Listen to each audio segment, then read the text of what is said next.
Bravo l'artiste. Bravo Delta Force. Bravo tout. Vous méritez. Bravo l'artiste. Collègue Nangati. Tout ça, Msalamoko. Donc, ça les 5-6 bisous. Mon père était un homme merveilleux pour nous, ses enfants.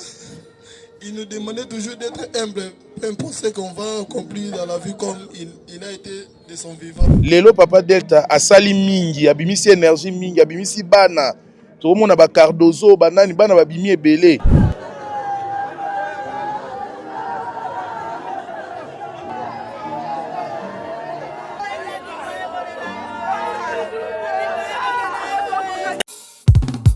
Un événement incontournable au prestigieux Casino de Paris. Le 31 août 2024, le Casino de Paris s'apprête à accueillir Fabregas le Métis Noir en concert. Ce sera une occasion rare de découvrir cet artiste prodigieux sur scène dans une ambiance électrique et festive.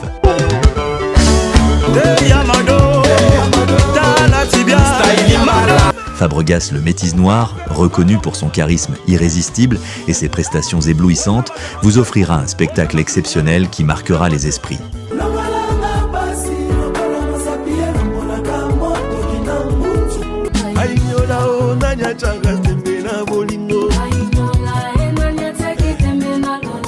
C'est une soirée que vous n'oublierez pas de sitôt. Réservez vos places maintenant pour ne pas manquer cet événement unique.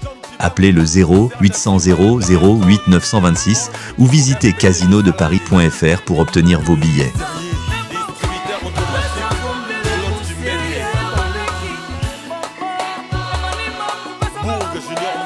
Venez nombreux pour vivre une expérience musicale inégalée et célébrer avec nous le 31 août. La voix du peuple, oh, la voix du peuple, oh, c'était bien, oh. Vincent Chilouizi, étoile de la presse.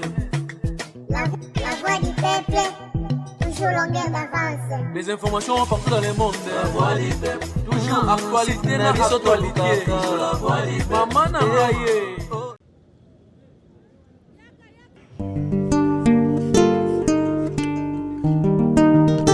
Oh nini,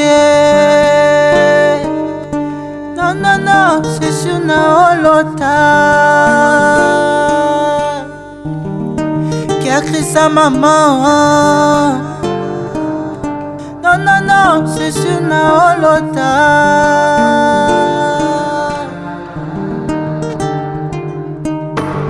Histoire ya moto ebandaka na naissance. Atoba et moi la botami, de la joie sur leur visage. Mais oya lelo somo bato ndiawe, toujours en train de pleurer, que de cris de larmes. Ah, vie de la crise, elle a comblé amour, à son solo.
Nanya pour remplacer au kéké. Frito yo Nanya pour combler amour. Absence yo Nanya pour remplacer au kéké. Nul ne peut attendre l'aube sans le chemin de la nuit. Une réalité aujourd'hui, mon baobab ne plus. Car crise mon artiste reçoit mes cris de larmes. Ma fille artiste.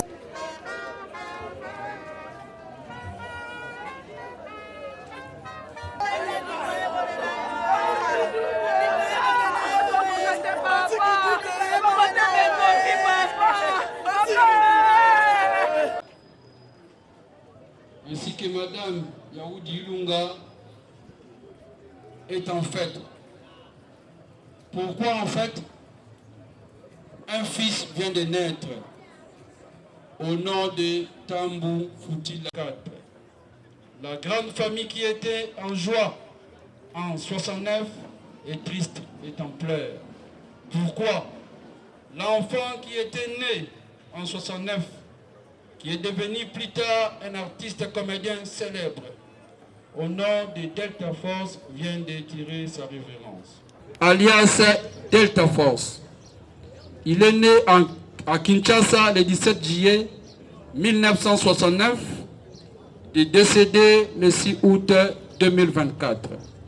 Fils de Messieurs Mbouya Luvunga et de Madame Yaoudi Ilunga. Delta Force est né dans une famille de 7 enfants, dont 3 filles et 4 garçons. Il était le cadet Mwana Souka. L'illustre disparu fut diplômé en électricité à l'Institut technique de l'industrie de Bumbu, Iti Bumbu. Après avoir décroché son bac, donc diplôme d'État, il se lança dans la comédie en 1994. Passionné par son travail, il créa son propre groupe, Les Pouvoirs du Théâtre, en 1999. Et le 30 juin 2002, il rebaptisait son groupe surnommé Groupe Delta Force, que nous suivons chaque fois sur la RTGA. Jusqu'aujourd'hui, jusqu'aujourd'hui.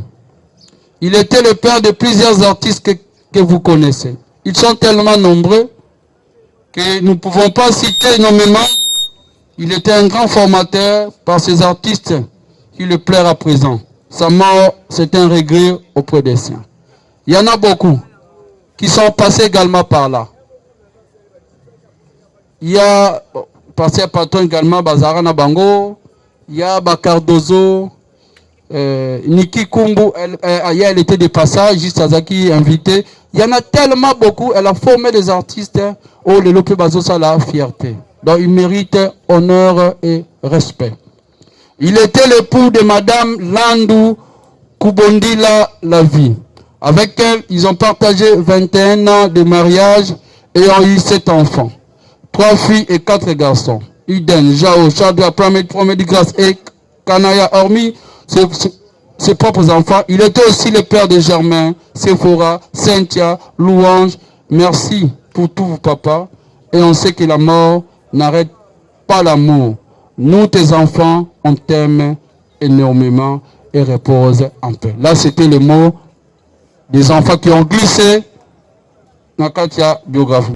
Les artistes comme nous voilà, ils sont venus nombreux rendre hommage au président Delta Force, en commençant par le président Masumu, le président Ngaloufa, je vois Makale Gogo, Mbalio Sombo, Phénomène de Sombo, ils sont nombreux, Papa Koba, tout le monde, Sundiata, le Chaka. À présent, nous allons applaudir très très fort. Bravo l'artiste, bravo Delta Force, bravo pour tout. Vous méritez.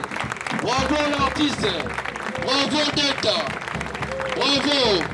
Vous méritez une plaque sur la place Victoire au monument des artistes. Merci beaucoup. Nazoki tane ya ko discuter, tubande penza ko discuter bisombali. Azako silika mwa mingi. C'est siliki ngana siliki. Omona ebisi mwasi ne double. Ekela mwaza mama pasa ndeni. Mama zaka na mutema munene mama silika boete. Soki tubande discuter na ye. Omona ngana zongi ndapo. Tona ozonga ndako abenga mtani boso. Mama tournage ezalobi na tongo. Abando la musona 6 heures. Je l'ai vu président dans l'hôpital. Maman, bon, musala. nakoka binemi te mpona mosala oyo yango naza Delta Force ntango na oya tournage so na bandi kotourne nakozalaka na titi na kanda soki amoni ke mbe oza na scène elo omona alinga kopesa ngo ozopesanga te me presa tooloba na te mama nasala bastress sala ntango elo omona asepela ei papa naza eloko osala te ekelamu ozalaka na française lobi nanga ata mwa de france elongo nanga susi de force pour nga. Tu étais une papa, une spéciale. Pour nga, tu étais la papa la plus belle de la monde. De ta force, que la pluie frappe, que le soleil sort. Aussi quand il a monté mon lokola coach, lokola papa. Papa moya motema munene. Deta sekaka. Deta zara cool. Voilà, nous avons tous matango ya Delta Force atika biso tozana maman Marie-Jeanne Mbote na. Mbote. Mes condoléances. Merci pareillement. Voilà, maman Marie Jeanne to uti ko bungisa moko ya ba comédien o passa la combo na combo ya Delta Force et oui baki Delta Force ndenge parlant artistiquement. En tout cas, naïbaki epeka na théâtre, hein. Naïbaki na théâtre, kala na banda pe kota ba théâtre na ye. Ti ekomaki ba moment mo vraiment bandaki ko inviter ngai. Au moins na ye pe na tourner na groupe na ye en tout cas to joua na ye. Donc ezate po akufi na lo babolamu na ye na vanda na ye na ba staff te. Mais nde na ndoki de tournage, ke tournage au moins ke bo sola kitoko parce que on a ba vie na biso vraiment. Sur la kitoko, s'il y a un problème, même si on a monio pendale que siliki, a su pas calmer yo, n'andenge ya bien donc voilà. Témoignage, au lobby, au lobby, moi le moment be souvenir ni otika na moi, o yebakate, loko benetika li gravé. Te souvenir on a tika na ngo pa na yezaka conseil moko apesa kingai. Amona nga penza donc ezana likambo moko ezali mo makasi, mais apesa nga conseil puis ya calmer nga vraiment. Na ndenge vraiment ya papa na mwana ndenga ya na leki vraiment calme nga pa pesa nga conseil mo ya vie abi ko sala likambo na bato mokili te sala likambo pour intérêt na yo moko et puis likambo ezo semble yo bon o yebi na mutu na oke eza pour intérêt na yo salango donc moi conseil wana etikala vraiment na mutu na ngai. Qu'est-ce qui s'est passé pour lui? Bon, Abelaki, biso tunde to kaka poison, to bi ke liboso asala écrit so 2 fois, ou eza 3e fois donc. La première fois asala écrit en tout cas to kenda ka tina HJ to kenda to lukaka vraiment o akoya ki na victoire to kenda ki vraiment. To kenda ki ti to luki poko wana tambola ki. Parce que ceux qui au nom de l'amour du prochain te na ko pe otambola na ko pe okendete. Tant que écoute place tozalaki tokumbanaki vraiment et puis donc c'est ça. Est-ce qu'on peut dire que azaki ba soin possible compréhension à nos artistes bolandaki pena bozaki en considération de l'économie nga na yebi ke azaki ba soin parce que azana carte babenga ngoni carte ya oui ya nini wana na bosani bakomba ngo donc na yebi ke ba na carte yango ozana capacité à kota même 50 HJ ngalema ba médecin de nuit donc ba hôpital oto yebi ya makasi yango wana azaki ko kende ko landela ba traitement na ye mais peut-être ceux qui zande ba baka poison c'est que c'est kota qui est ceux qui pesaka que maladie nzambe moko ayebi ke moment oyo alingaka zaliso na biso te voilà na ebité président sai oyebaki o état de ta force nini bokutana ndenge Delta collègue nangati tout ça msala moko donc musala esangisi biso andeo musala seke boyeba bokutani kana mama non tokutana musala tuibai na musala nzambe asali ke eza mande esalami toza nsala ça va ok merci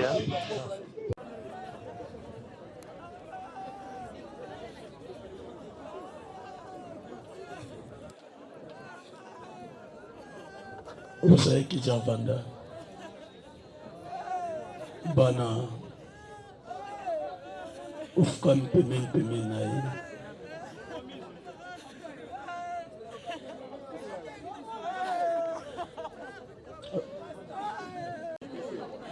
toitosalela makomi ya Nzambe kolongola pete oyo ezalaki symbole signe ya alliance ya libala na bango mpe oprise maloba nyonso oyo balobanaki parceke libelobi Nzambe toservir aza Nzambe wa vivant aza Nzambe wa mort te. Nous avons déclaré Père au nom de Jésus. Père au nom de Jésus. Nous sommes pour la et comment il a Romain, le plutôt dans 1 Corinthiens chapitre 7 verset 39. Et mon bali a couché, moi si atikali libre, paix alliance nyonso. Et un mariage est brisé, paix malobabane collier bango. Le bébé si pas fait nango. Collabore à maman dans le nom puissant de Jésus. Le bébé si maloba et l'obama. Entre bango mi balé, vena bango ya libala. Et ça sous na influence de Nicolas à maman dans le nom de Jésus. To sambeli na mama oyo na bokonzo pesimiso ya okanga libala na même pouvoir wana tobandi kolongola lopete oyo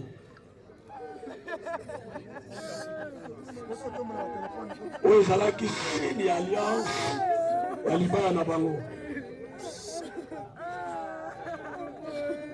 tolongoli yango influence nyonso epai kovanda na mpako oyo mpo na libala na bango ya mabe ebebi au nom de Jésus.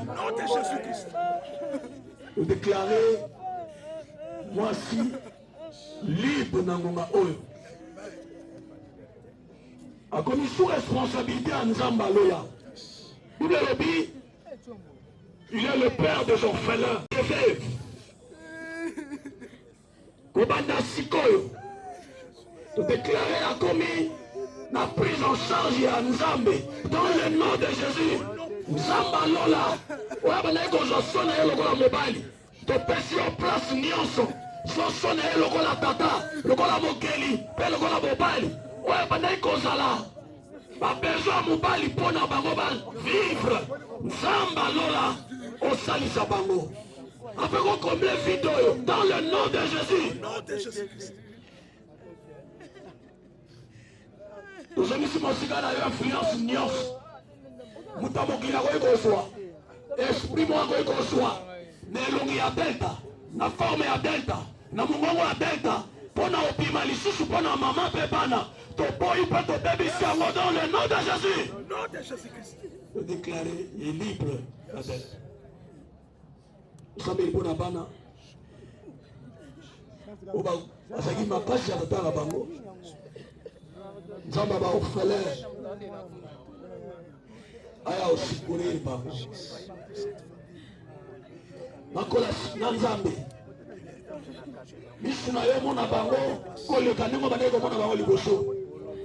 Sikoyo ozala tata mpona bango ya combien de vidéos à papa likolo na bana oyo na banzela na bango. Pour nous, mon père était un homme merveilleux. Pour nous, ses enfants, il nous demandait toujours d'être humble, peu importe ce qu'on va accomplir dans la vie comme il a été de son vivant. Même si parfois on faisait des bêtises ou encore on faisait des dires, il était toujours patient avec nous. Il nous pardonnait et disposé nous accueillir dans ces bois remplis d'amour et de joie, bien qu'il fût malade.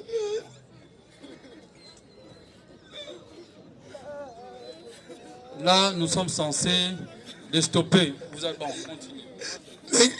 Bien qu'il fût malade, tout ce qu'il pouvait récolter, jour après jour, il partageait avec nous. Mon père connaissait l'art du sacrifice auprès de ses privés, la nourriture pour que nous puissions manger. Mon père était toujours présent dans tous nos moments difficiles. Il était sociable, gentil et même aimable avec tout le monde. Papa, ton départ laissera un grand vide dans nos vies et dans nos cœurs. Prions que Dieu console maman qui devait vivre désormais sans toi.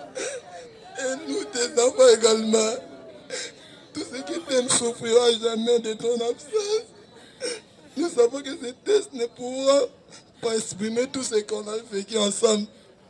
Ce qui est encore plus douloureux, c'est de savoir que tu ne pourras bénéficier des fruits de tes efforts pour nous et encore moins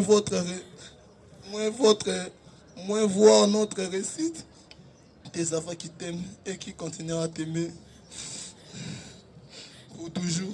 Nous espérons que depuis au-delà, tu nous écoutes et que tu veilleras sur nous. Nos cœurs remplis d'amertume et d'amour pour toi. Nous voulons que toutes ces personnes présentes dans ton enterrement sachent à quel point tu étais merveilleux. Nous sommes heureux d'avoir partagé une partie de nos vies et nous te disons au revoir en espérant te voir dans la gloire de notre Seigneur Jésus-Christ. Que ton âme repose en paix. Est-ce que nous pouvons encourager les enfants, s'il vous plaît?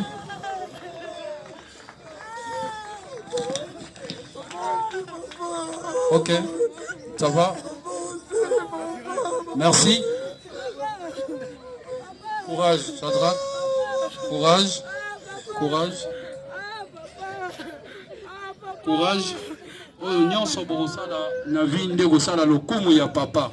Toujours continuer, toujours na président Genshio, Abu Dhabi, Mbote Nao. Mbote. Mes condoléances, président. Merci, pareillement. Voilà. Président Tocho Bungisa, Moko Nabino, au pays à Mika Kosala Moussala Ditoko, na Kombo ya Delta Force. Relation on a Delta Force, il y a un théâtre ou bien les banquiers, tout ça, quelque part.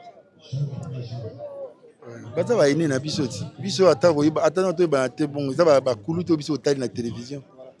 Oyo ba pesi biso élan. Puis c'est un vieux qui ponanga no linga pe mingi.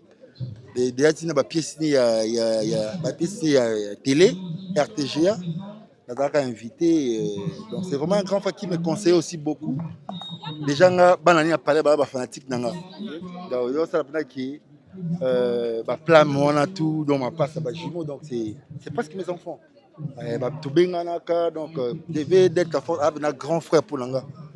Donc film masuka no tout ça na ça na tout n'est pas Cardozo nzondi mais na pièce ni mon pena ajouter changa principal on a bomé ba programme nanga nyo surtout et ça pena pour na vieux.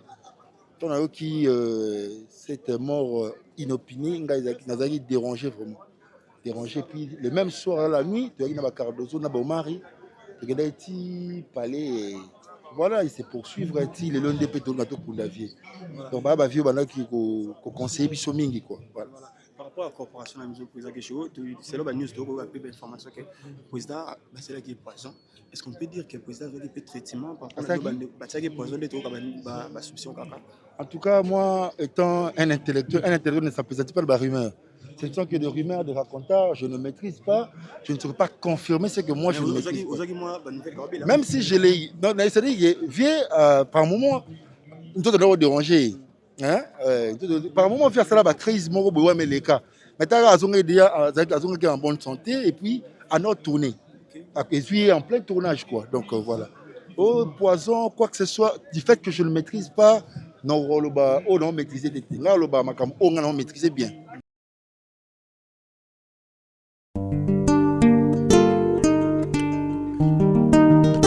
Oh nini non non non c'est sur na olota qui a créé sa maman non non non c'est sur na olota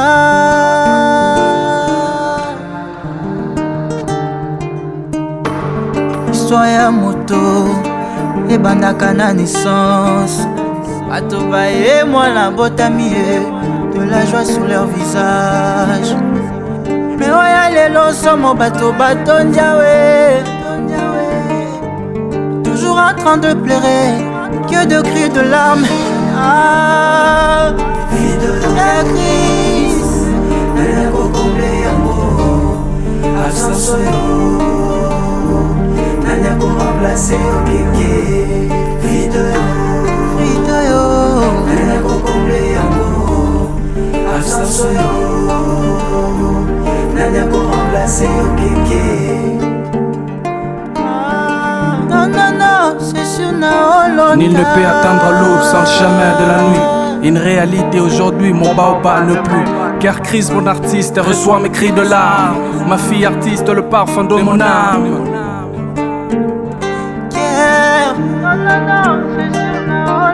Au ciel, elle a rendu sa vie, dans la nuit, elle s'est endormie. Une fille très jolie, gentille, ouverte sans esprit. Une pensée sans limite, un génie est parti. Oh, mon artiste reçoit mes cris de larmes. Ma fille artiste, le parfum de mon âme. Une réalité triste, le cœur de Christ n'est plus. Une triste réalité que ton âme repose en paix, car Christ.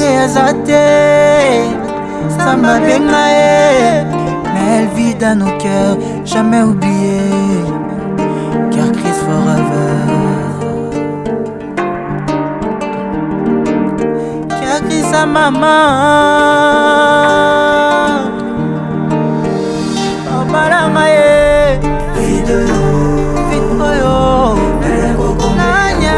Comble yango.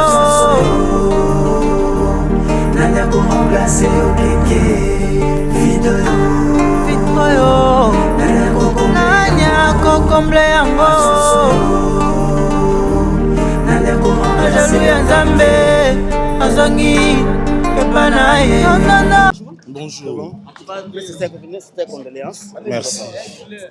Tout le monde est présent dans l'équipe nayo. Lelo lisusu nkolo Delta Force akufaki tomona ki ozaki bamba première personne bayaki ba relation boza kotise nango vraiment nande kona biso Delta Force. Ouais, avec Papa Delta, c'est vraiment un vieux. Aza parmi les vieux oyo babanda ko considérer nga dès le départ parce que à chaque fois tokutana na 2 3 4 fois ba tournage na biso et abanda ka ko fortifier nga atikala olakisanga côté sombre ya musala te. Donc il y a un avantage à Moussala sur les simbi au monde qui comme au mata avion au sala à chaque fois on a et le roi ne bando matae à l'obananga et tout kuta ne peut na scène moko ba 2 3 fois et wana ou non on jouer à ganga boité on les a jouer mo ya kimi en tout cas bisengai aux en avenir na Moussala.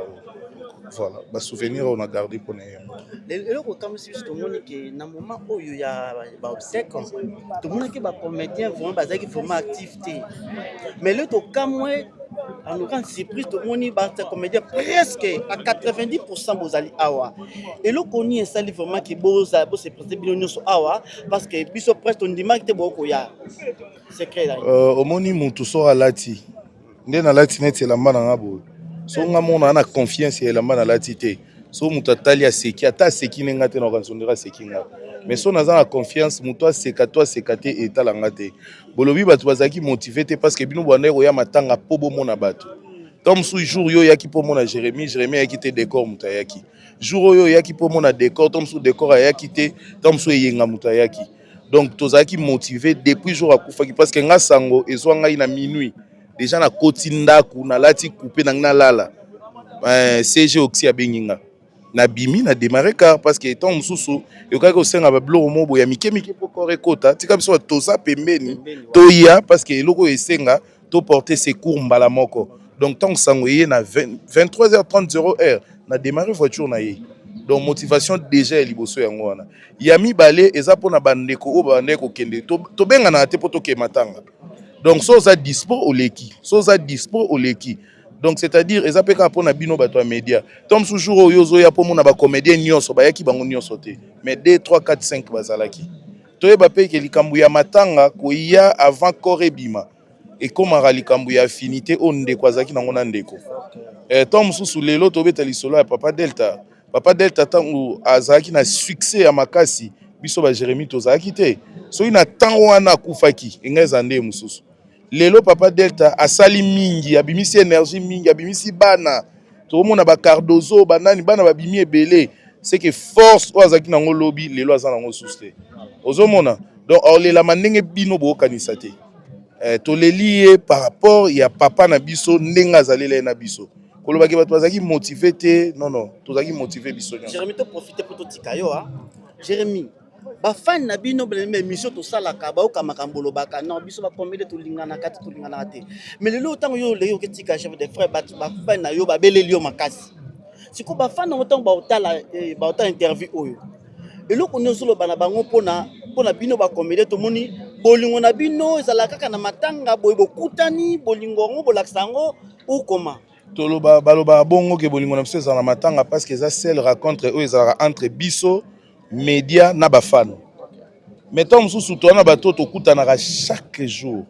média ezalaka te bafano mpe bazalaka te donc tozala na bolingo mpo na mosala toyei koluka bolingo te soki na mosala oyo koluka bolingo attention ekrelo baprome ebele donc na mosala toyei koluka bolingo te oui toza bandeko deya tokomi famille bana tata moko mama moko voilà pourquoi soki likambo eza bomonaka biso nyonso mbala moko certes même na famille na yo papa Mirakianvu oza pe na bato bosolaka te baza donc soki kutu bakolo balobaka basani na kati ya panier nango eninganaka mpe esali makelele boni biso tokozala na problème makasi na Cardozo mais soki azwi problème on est des Africains non ya so tokomi ntina niveau ya koloba ke ata kufeli na koya te wana ekomi siko kibondoki oyo touta nango na bafamille na biso mais barankini ya ndenge ya mosala je ne crois pas que un comédien moko akokufela to akoki kokufa kingani ayete po banda oloba na te na intimité. Voilà, merci na bato tout bauti kolanda biso.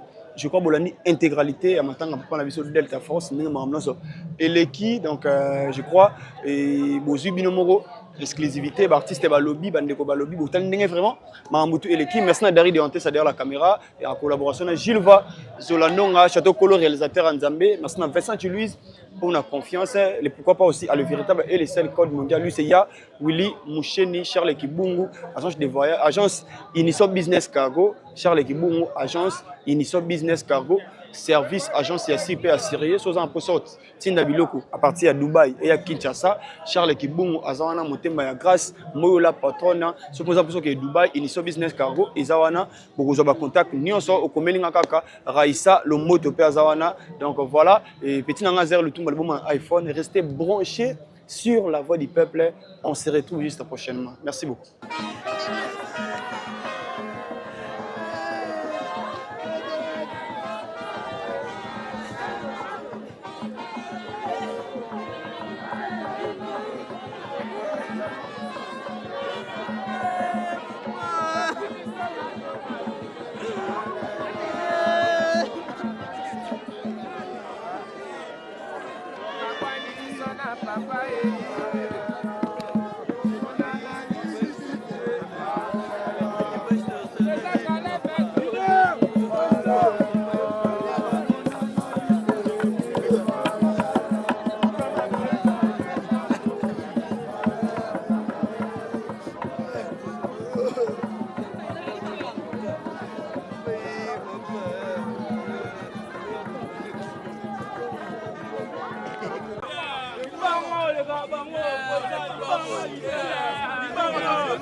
Je suis docteur Pichotondele, pharmacien de formation.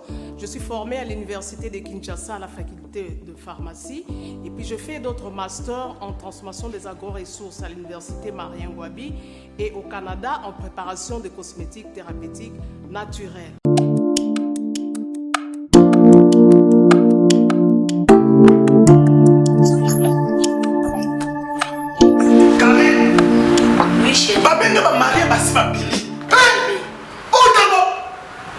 Tamponi, c'est bien mon nom, c'est mon ami. Ok, fais-tu mon nom?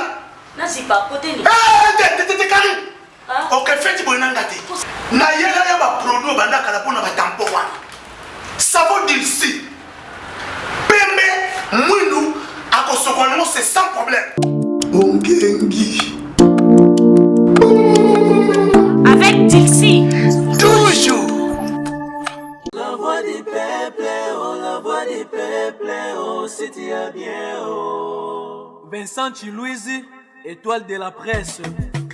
La voix du peuple, toujours longueur d'avance. Les informations partout dans le monde. La voix du peuple, toujours actualité, actualité. La voix du peuple. Maman Nangaye.